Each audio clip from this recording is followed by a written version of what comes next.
Assalamualaikum warahmatullahi wabarakatuh. Bismillahirrahmanirrahim. Alhamdulillahi rabbil alamin. Alhamdulillahilladzi al-laili idza yaghsha wan nahari idza tajalla. Alhamdulillahilladzi khalaqadz dzakara wal unsa. Ashhadu an la ilaha illallah wahdahu la syarika lah. Iyyahu na'budu wa iyyahu nasta'in. Wa ashhadu anna sayyidana Muhammadan abduhu wa rasuluh, sayyidul awwalina wal akhirina wa rahmatan lil alamin. Amma ba'du. Pemirsa Nutijan TV di mana saja berada, hadirin kaum muslimin wal muslimat yang dirahmati Allah Subhanahu wa taala. Mengawali jumpa kita pada malam hari ini, sama kita memanjatkan puja dan puji syukur kehadirat Allah Subhanahu wa taala. Di malam ini kembali kita bersua, bertatap muka dalam keadaan sehat wal afiat. Salawat dan salam sama kita haturkan kepada Nabi Muhammad sallallahu alaihi wasallam. Semoga limpahan berkah dan syafaat beliau akan sampai kepada kita sekalian, amin ya rabbal alamin. Hadirin pemirsa Nutijan TV, warga kaum muslimin wal muslimat yang dimuliakan Allah, di antara salah satu perintah yang diperintahkan Allah di dalam Al-Quran, yakni berdoa. Di dalam Al-Quran Allah Subhanahu wa ta'ala berfirman, Ud'uni astajib lakum. Berdoalah kalian kepadaku, minta kalian kepadaku, astajib lakum, aku yang mengijabah, aku yang mengabulkan doa kalian. Ini menjadi satu landasan Al-Quran di mana berdoa itu adalah ibadah.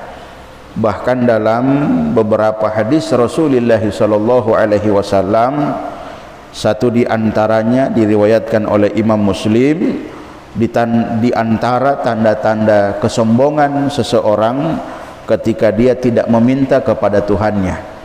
Tanda-tanda keangkuhan manusia ketika dia tidak meminta kepada Allah Subhanahu wa taala yang maha sempurna, yang memerintahkan dia untuk meminta. Dalam sebuah riwayat kita mengutip di dalam kitab Nasaihul Ibad. Kitab ini sebagai penyusun Al-Imam Syihabuddin Ahmad bin Hajar Al-Asqalani, yang mudah-mudahan kita mendapatkan keberkahan dari ilmu beliau. Mengutip dalam kitab ini an Saqiqil Balkhi annahu qala, dari Saqiq al-Bakhli, beliau berkata, kana Ibrahim bin Adham yamsi fi aswaqil Basrah. Ketika Sayyidina Ibrahim bin Adham berjalan di pasar di kota Basrah, ada seorang ulama yang terkemuka, bahkan ulama yang terkemuka dalam dunia sufi, Sayyidina Ibrahim bin Adham, ketika beliau berjalan di pasar di kota Basrah, fajtama'an nasu ilaih, kemudian ketika manusia melihatnya maka mereka berkumpul di dekatnya. Malah ontomola tatopata libati Ibrahim bin Adham, seorang ulama yang masyhur di zaman itu, maka mereka berkumpul mendatangi Ibrahim bin Adham. Mereka bertanya tentang firman Allah, qauluhu ta'ala ud'uni astajib lakum. Mereka bertanya tentang firman Allah yang memerintahkan, berdoalah kalian kepadaku, astajib lakum, aku yang mengijabah doa kalian. kira-kira anu pakai bahasa Olando, pakai bahasa kita, kami sudah berdoa tapi doa kami belum diijabah oleh Allah. Nad'u falam yustajabu lana, kami telah berdoa, kami telah meminta, tetapi doa-doa kami belum diijabah. Faqala, lalu Ibrahim bin Adham menanggapi permasalahan mereka. Kata Ibrahim bin Adham, matat qulubakum, pate-pate kali bili mengoli, yang menyebabkan doa kalian tidak dikabulkan oleh Allah, hati kalian dalam keadaan mati. Ada beberapa hal di dalam riwayat ini yang menyebabkan hati itu mati sehingga doa tidak diijabah oleh Allah Subhanahu wa taala. Ini yang mencoba kita pelajari, kita bahas, karena selama ini pun kita berdoa tapi belum diijabah oleh Allah. Mungkin salah satu di antara penyebab-penyebab ini ada pada diri kita. Awaluha, yang pertama, kata Sayyidina Ibrahim bin Adham, yang menyebabkan doa kalian tidak dikabulkan oleh Allah, araftumullah walam tu'addu haqqahu, kalian mengenali Allah tapi kalian tidak melaksanakan hak-haknya Allah. Jadi toklan to beti mau tawan to ya bomolu bobo itu dipolu, kalian mengenal Allah tapi kalian tidak menjalankan hak-haknya Allah. Ini kalau kita kembalikan kepada ayat Al-Quran, iyyaka na'budu wa iyyaka nasta'in, kepadamu kami menyembah, wa iyyaka nasta'in, dan kepadamu kami minta pertolongan. Jadi to ayati boti molu bopo lapata muhile. Terkadang to'olando kepada kita jamaah sekalian, kita lebih banyak meminta ketimbang menyembah Allah. Padahal dituntun di dalam Al-Quran molu bopo, iyyaka na'budu, kepadamu kami menyembah, kepadamu kami berbakti, wa iyyaka nasta'in, setelah itu baru kepadamu kami minta pertolongan. Hadirin pemirsa Nutizen TV di mana saja berada yang dirahmati Allah, kaum muslimin yang dimuliakan Allah, memang terkadang sebagai seorang hamba Allah, orang-orang yang menuju kepada Allah Subhanahu wa taala, sebagaimana kalau kita melihat kisah-kisah para nabi itu doa permintaan mereka diijabah oleh Allah ketika mereka benar-benar menghambakan diri kepada Allah. Tok tutua mulu bode ya. Kita ambil contoh Nabi Yunus alaihi salam. Ketika Nabi Yunus alaihi salam terperangkap dalam perut ikan, Nabi Yunus berulang-ulang kali menghambakan dirinya kepada Allah dengan zikir yang dia baca, la ilaha illa anta subhanaka inni kuntu minadh dhalimin. Malu apa? Motivator itu bagaimana kita memposisikan diri sebagai hamba, baru itu kita mengharapkan pertolongan Allah, mengharapkan doa-doa diijabah oleh Allah Subhanahu wa taala.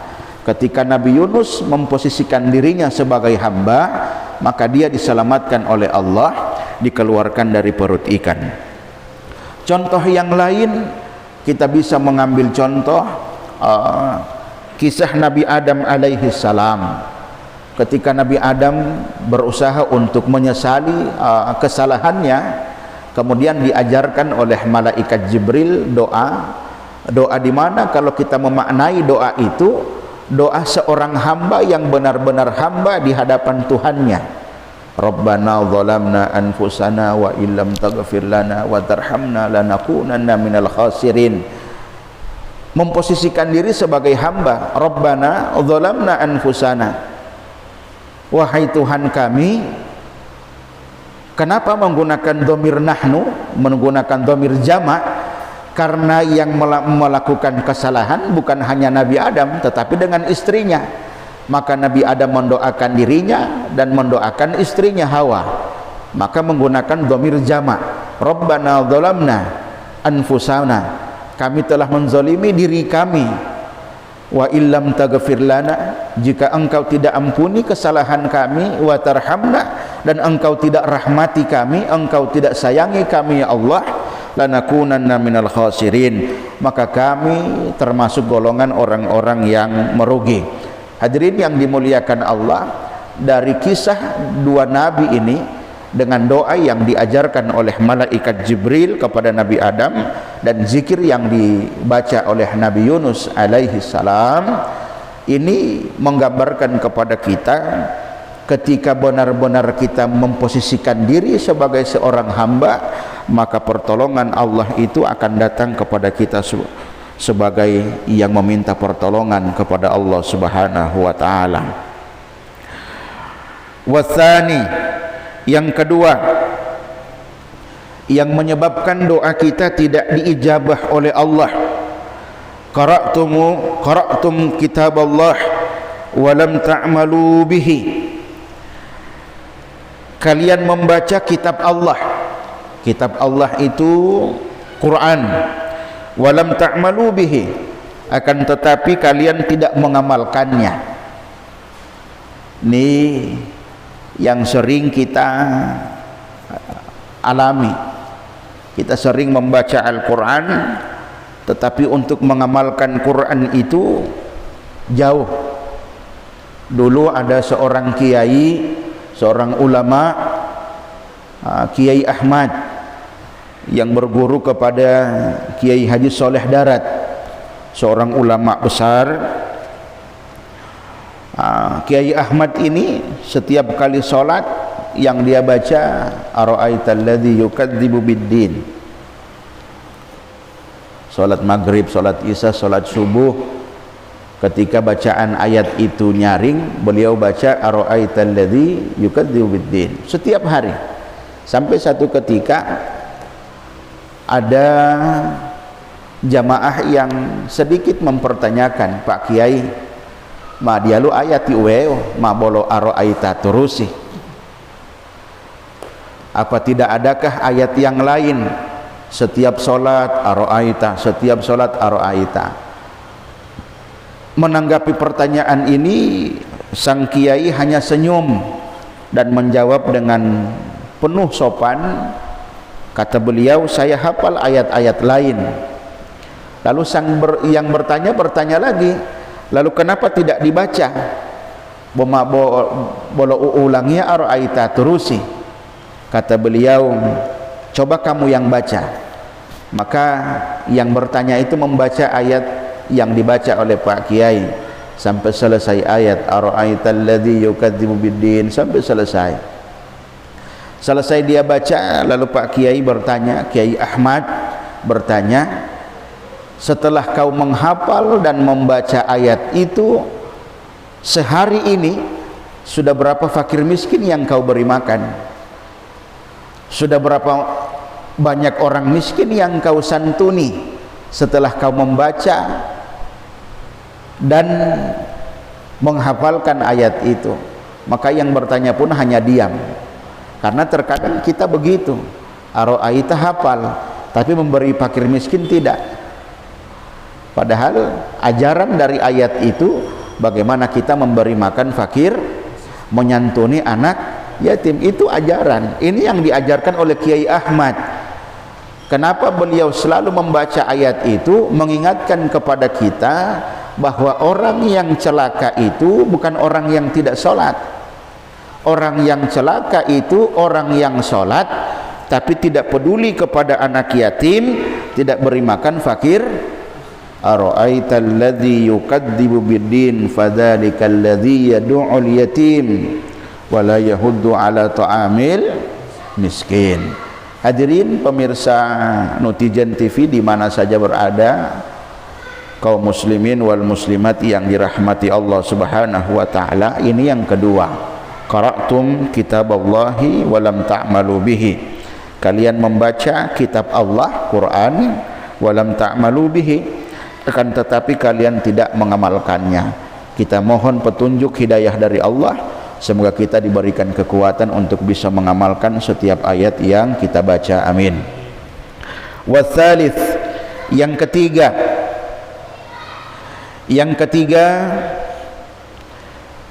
yang menyebabkan doa kalian tidak diijabah oleh Allah, idda'aitum da'awat iblisu wa wallaitumuhu.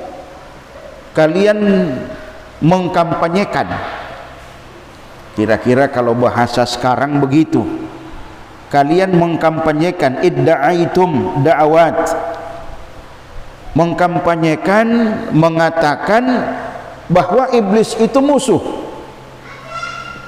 Iblis itu musuh.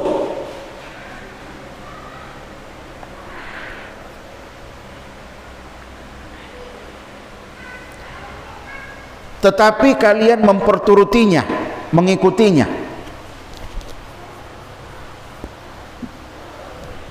Kita akui iblis itu musuh, tapi sering kita ikuti keinginan iblis. Ini bertentangan. Sehingga kalau kita baca dalam kitab Uspuriyah, iblis itu kan pernah ketemu dengan Nabi Muhammad. Lalu kata iblis, aku menghancurkan manusia bidzunubi wal ma'asi. Aku hancurkan manusia dengan dosa, dengan perbuatan dosa dan perbuatan maksiat. Tapi kata iblis, wa ahlakuni, manusia menghancurkan aku bila ilaha illallah wal istighfar. Manusia menghancurkan aku dengan kalimat la ilaha illallah dan istighfar. Maka kalau kita terbiasa istighfar, terbiasa mengucapkan kalimat la ilaha illallah, perlahan-lahan iblis itu akan hancur, atau paling tidak mendekati kita. Tetapi iblis tidak diam di situ.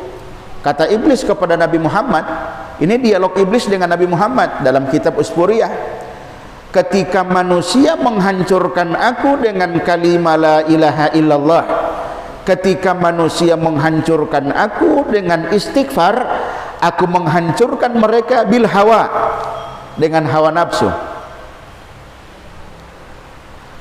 Dengan hawa nafsu.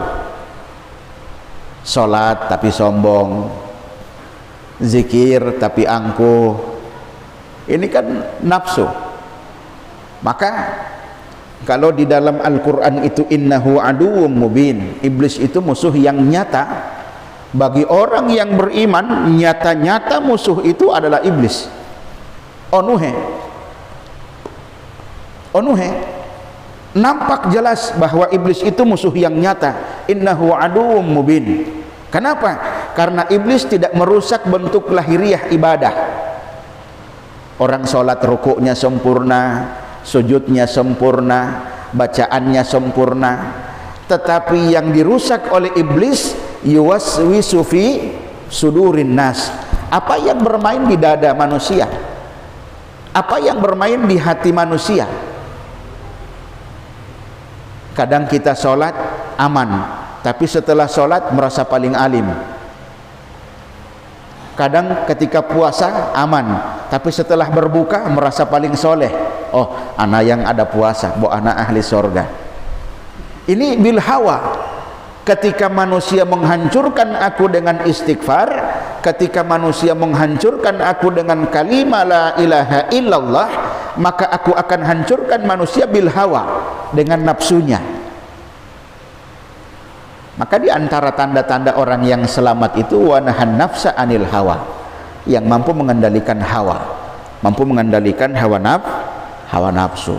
Ini senjata-senjata iblis untuk menghancurkan kita manusia, termasuk yang menjadi penyebab doa-doa kita tidak dikabulkan oleh Allah Subhanahu wa taala. Idda'aitum da'wat iblis, kalian mendakwahkan diri, kalian mengkampanyekan diri bahwa iblis itu adalah musuh, tetapi kalian menuruti bisikan-bisikan iblis. Ini sehingga para ulama mengajarkan kita, kalau kita baca dalam kitab Al-Adhkar, kitabnya Imam An-Nawawi, Rasulullah itu mengajarkan kita untuk berlindung dari perkara-perkara bisikan-bisikan iblis dengan mengucapkan a'udzubillahi minasyaitonir rajim, a'udzubillahi minasyaitonir rajim, berlindung kepada Allah dari bisikan-bisikan iblis, setan yang dilaknati oleh Allah Subhanahu wa taala. Yang terakhir pada kesempatan ini, karena ini ada agak sedikit panjang, yang terakhir pada kesempatan yang mulia ini, yang menyebabkan doa kita tidak diijabah oleh Allah Subhanahu wa taala, idda'aitum hubba rasul wa taraktum atharahu.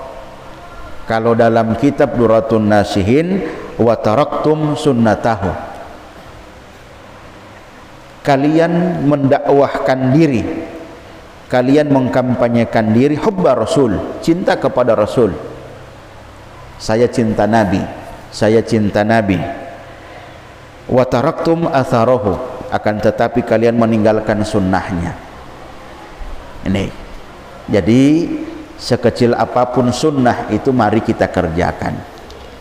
Tidak mampu puasa Senin Kamis, biasakan berwudu setiap hari. Ya, tidak mampu sholat ba'diyah qabliyah, biasakan masuk masjid kaki kanan, keluar masjid kaki kiri. Itu pun bagian dari sunnah Nabi. Tidak mampu sholat tahajud, biasakan sebelum tidur baca doa. Bismika Allahumma ahya wa bismika amut, karena itu sunnah Nabi.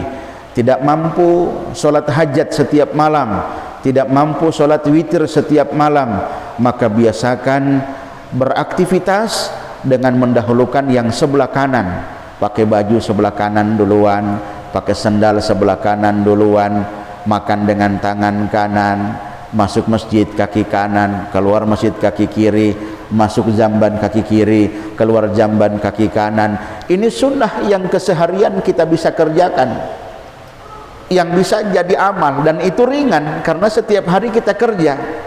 Setiap hari kita ke masjid, masuk kaki kanan, keluar kaki kiri. Setiap hari kita ke jamban, ke WC, masuk kaki kiri, keluar kaki kanan. Sunnah yang setiap hari yang kita kerjakan. Maka idda'aitum hubba rasul wa taraktum atharahu, kalian mendakwahkan diri, kalian mengkampanyekan diri, cinta kepada Rasul, tapi kalian meninggalkan sunnahnya. Ini salah satu yang menyebabkan doa-doa kita tidak diijabah, tidak dikabulkan oleh Allah Subhanahu wa taala. Dalam hadis Nabi sallallahu alaihi wasallam, man ahabbani, siapa yang mencintaiku, fa ahya sunnati, maka hidupkanlah sunnahku. Faman ahya sunnati ma'iya fil jannah, siapa yang menghidupkan sunnahku bersamaku dalam surganya Allah Subhanahu wa taala. Sehingganya mudah-mudahan dengan amaliyah-amaliyah yang kecil, sunnah-sunnah yang kecil yang kita niatkan karena lillahi ta'ala, akan menyebabkan kita berkumpul dengan Nabi sallallahu alaihi wasallam dalam surganya Allah. Amin ya rabbal alamin. Ya, silakan yang bertanya. Ustaz, dari Kayang Mizani. Dari Kayang Mizani, Cirebon. Dari Cirebon, ya. Ustaz, saya punya saudara tapi beda keyakinan. Saudara saya itu non muslim, tapi dia sering mendoakan saya, sedangkan saya adalah seorang muslim. Mohon pencerahannya Ustaz. Iya, doa. Memang kadang kita ini kan didoakan oleh semua orang yang baik kepada kita. Ya, kita lihat saja Gus Dur. Gus Dur itu yang mendoakan bukan hanya muslim. Yang paling dekat Romo Kiai Ghafir Nawawi. Itu kan semua orang datang, termasuk yang Hindu, Buddha, Nasrani datang ketika beliau wafat mendoakan beliau. Kita berprasangka baik ketika mereka mendoakan kebaikan, kita aminkan, kita yakini Allah yang mengabulkan. Kita yang meyakini, Allah yang mengabulkan. Dia mendoakan, kita mengamini, kita yakini Allah yang mengabulkan. Karena itu niat baiknya. Tidak jadi soal. Selama kita meyakini, yang mengabulkan Allah. Kita hanya mengaminkan kata-kata yang baik atau niat yang baik yang keluar dari saudara, teman atau tetangga yang mungkin non muslim. Jadi seperti itu. Selanjutnya Abdullah Iman. Iya. Ustadz, bagaimana cara agar doa kita akan sangat mudah diijabah oleh Allah Subhanahu wa taala? Akan sangat mudah diijabah. Kalau kita kembali kepada penjelasan-penjelasan yang tadi, sebab-sebab doa kita tidak diterima oleh Allah, maka kebalikan dari itu yang menyebabkan doa kita diterima oleh Allah. Salah satu, kalau kita baca dalam beberapa riwayat, kalau tadi kan idda'aitum hubbar rasul wa taraktum atharahu, yang menyebabkan doa tidak diijabah, kita cinta Nabi tapi meninggalkan sunnahnya. Kita belajar mengamalkan sunnah yang kecil-kecil, apalagi yang berkaitan dengan hablum minan nas, sedekah, zakat mal, itu mudah mengijabah doa, mudah. Sehingga ada orang yang berwasilah dengan amalnya. Ada satu hikayat dalam kitab Usfuriyah, ketika 3 anak muda yang terkurung di dalam goa, ketika hujan mereka masuk ke dalam goa. Mungkin karena hujan terlalu deras, maka ada batu yang tergeser menutup pintu goa. Maka 3 orang ini terkurung dalam goa. Maka di antara 3 ini mulailah mereka berdoa. Mulailah seorang berdoa, ya Allah, aku telah menyenangkan hati ibuku, ya Allah. Jika ini merupakan ibadah yang engkau terima, bukakan pintu goa ini. Maka pintu goa itu bergeser. Doa diijabah karena berbakti pada orang tua. Orang yang kedua berdoa, ya Allah, tadi saya sudah beri sedekah kepada fakir miskin, ya Allah. Jika sedekah, jika zakat itu engkau terima, ya Allah, bukakan pintu mulut goa ini, ya Allah. Maka mulut goa itu terbuka sedikit lagi. Maka dengan berzakat, dengan bersedekah, doa diijabah. Maka orang yang ketiga berdoa, ya Allah, tadi aku telah menyelamatkan, dalam riwayat yang lain menyelamatkan semut yang tercebur dalam air. Jika itu engkau nilai sebagai amal ibadah, ya Allah, maka bukakanlah mulut goa ini. Maka batu itu pun terkeluar dari pintu goa, sehingga 3 anak muda ini bisa keluar. Sehingga amal-amal ibadah itu menyebabkan doa diterima oleh Allah. Menyenangkan hati orang tua, memberi makan fakir miskin, kemudian menyelamatkan makhluk Allah, termasuk sekalipun hanya semut yang tergenang di air. Itu yang diungkapkan oleh Mbah Mun Zubair, iya kan? Itu yang diungkapkan oleh Mbah Mun Zubair almarhum, Allah yarham. Ya, sekalipun hanya sekedar menyelamatkan semut, mungkin itu yang akan menyebabkan kita masuk surganya Allah. Nah, ada sebab-sebab kebaikan yang diridhoi oleh Allah Subhanahu wa taala. Gitu. Ya. Mudah-mudahan kita masih diberi panjang umur sampai pertemuan minggu depan. Masih ada beberapa poin yang akan kita sambung, merupakan penjelasan dari Sayyidina Ibrahim bin Adham yang merupakan sebab-sebab doa tidak diijabah oleh Allah.